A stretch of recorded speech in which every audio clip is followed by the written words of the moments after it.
All this is Dr. Mobeen Sayed from drbean.com. Welcome to one more show. So let us start our discussion by the black fungus cases that have been seen in India, and then talk about some of the medication signs and symptoms and the possible treatment as well.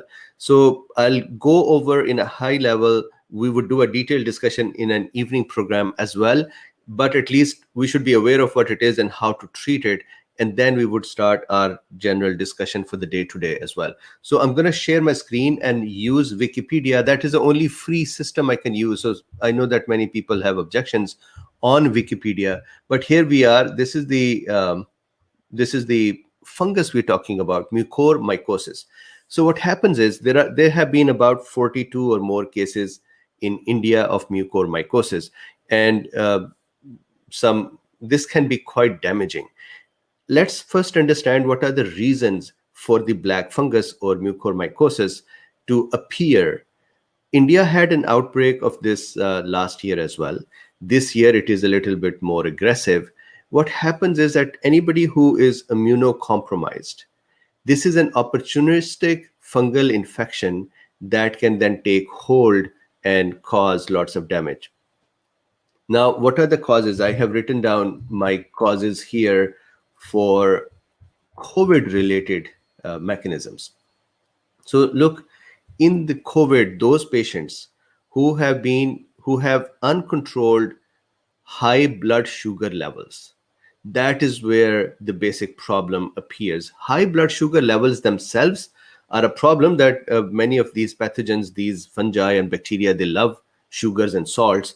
But more importantly, high blood sugar level uncontrolled means that the person is not using any drugs that are allowing the glucose to enter the cell. So if I quickly can draw this,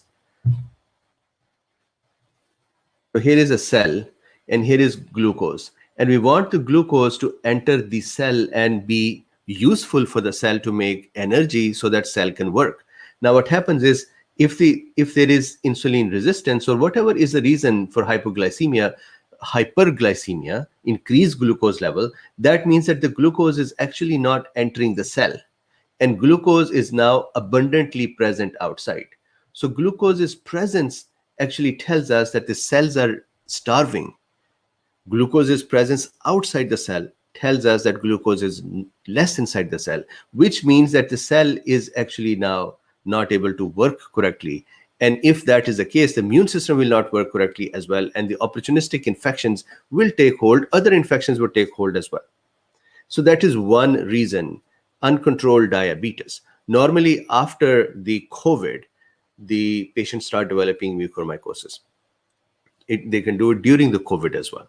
Second is immunosuppression. So any reason that the patient is immunosuppressed, for example, they're taking corticosteroids as part of the treatment for COVID, or they're taking tocilizumab, for example, or they're taking other immune modulators.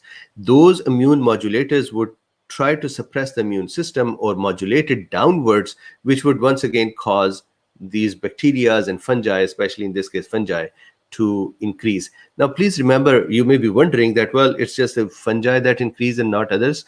Other infections happen as well. And this is a problem for the doctors to manage when they're giving corticosteroids, that at the same time, patient is developing other bacterial opportunistic infections too. And because of that, there is another issue then. They start using broad spectrum antibiotics. Broad spectrum antibiotics, the problem with them is that they would, that they would actually kill some of our favorable, good bacteria as well, because these are broad spectrum antibiotics. They're going to kill whatever they can find. When these antibiotics have killed off the germs that are useful for us, that creates a vacuum in our system. This is called normal flora. These bacteria that are needed are called normal flora, and they are occupying the space. By occupying the space, they are actually helping us.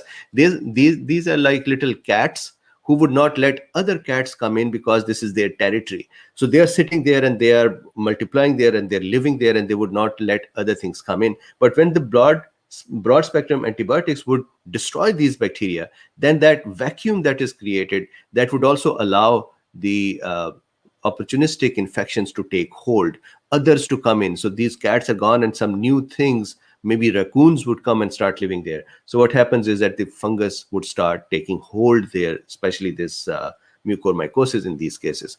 So broad spectrum antibiotic use, corticosteroid use, tocilizumab type things use. Then a patient who is generally immunocompromised and is also now going through the treatments of COVID. And now what would happen? A patient who is generally immunocompromised, when they started the COVID, then why would they have mucormycosis and not before?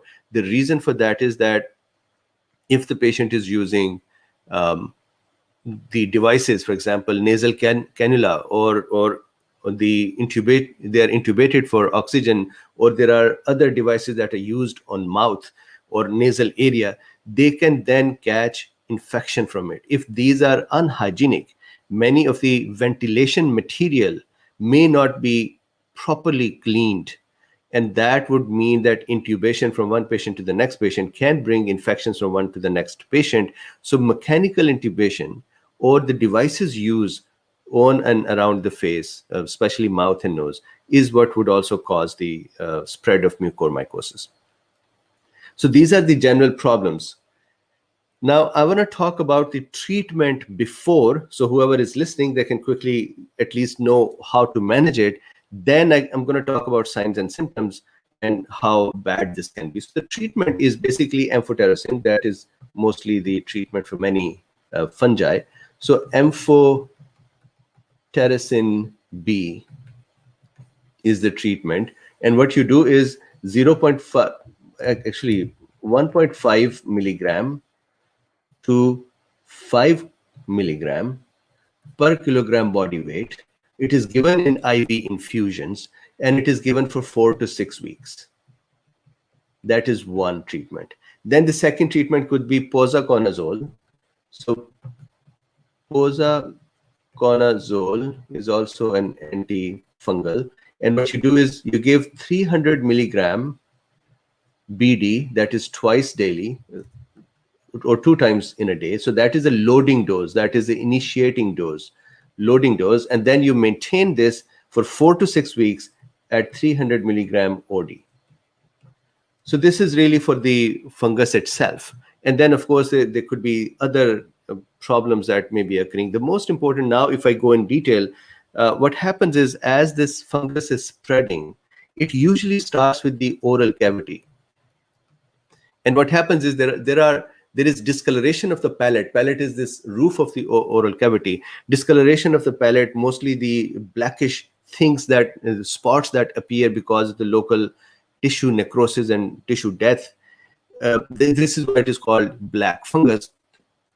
Then the sinuses get infected as well. And when the sinuses are infected, their roofs are thin. It is easier for this fungus to just keep then starting to break them and keep spreading further. So what happens is it is possible that you would see the one-sided facial discoloration and facial skin irritation and inflammation and discoloration, and then it would spread towards eyes as well. And then in some cases, many cases, if it is not treated, a person would develop ptosis, which is a drooping of the eyelid. They can do proptosis, which is bulging of the eye because of the inflammation and the blood behind the eye. And then they can even develop blindness. They can have permanent damage. The nasal cartilages and nasal area can become so much damaged that the nose and the tissues around this may have to be removed surgically. The jaw may become so much involved. The jaw tissue, the jaw bone can become infected, and the bone may have to be removed as well. So there is a poor prognosis if it is not very early caught and treated. So this is, once again, just like COVID itself, that early aggressive treatment. For mucormycosis, for a good prognosis, one has to treat the patient very early and very, very rapidly. Now, what are the signs and symptoms? I'm going to go back to this Wikipedia. So Jana, welcome. My eyes burning was first day. I still have burning eyes. So the burning eyes itself is a COVID symptom as well, and that is COVID related.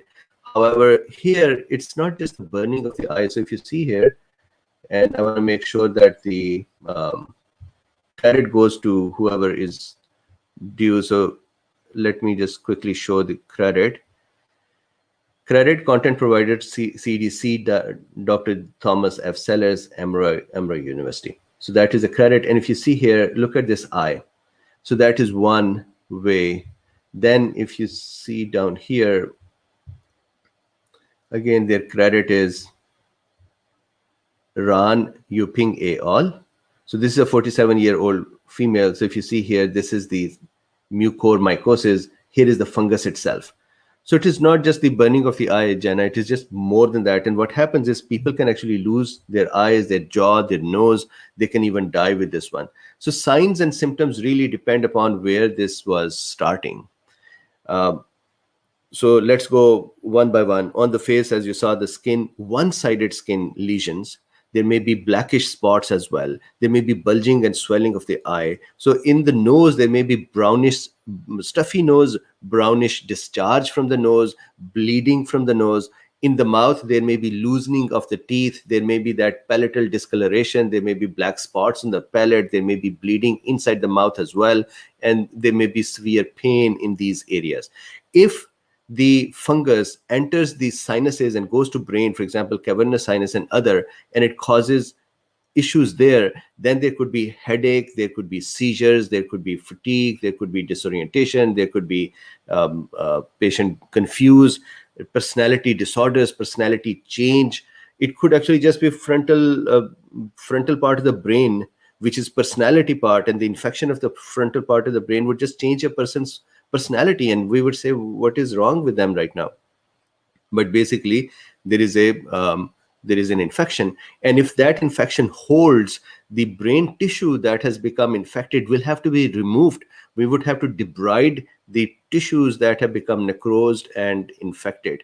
This infection can go to the other parts in the body as well, for example, GIT or blood or respiratory system. But in case of COVID, most common observation in India, those 42 cases have been in these facial areas, and that is because of the device uses, because of corticosteroid uses, because of the other things that I talked about, immunosuppressants, broad spectrum antibiotics, then continuous oxygen therapy. So you say, why would continuous oxygen therapy do it? Because of, number one, the cylinders may not be correct, the cannulas may not be clean, and so unhygienic situation can be the cause. So once again, I will keep going back. Instead of becoming too scared of this, doctors, please, I think you all know fungal treatment is just standard amphotericin B. So once again, 1.5 milligram to 5 milligram per kilogram body weight, usually given in IV infusions over 2-3 hours. And then it is given for 4 to 6 weeks. And if not using that, then posaconazole 300 milligram BD loading dose, and then 300 milligram OD daily for 4 to 6 weeks. And I want to show you quickly a reference as well for the dosage. So here is amphotericin B dosage. So dosage form 50 milligram vial. This is Medscape. Systemic fungal infection, test dose 1 milligram IV1 infused over 20 to 30 minutes. Then this is their loading dose, 0.25 to 0.5 milligram per kilogram IV. But in case of the COVID and this may be a higher dose needed. So just please make sure that you can look at that. So with this, I'm going to continue to very quickly just do a roundup. So this is mucormycosis.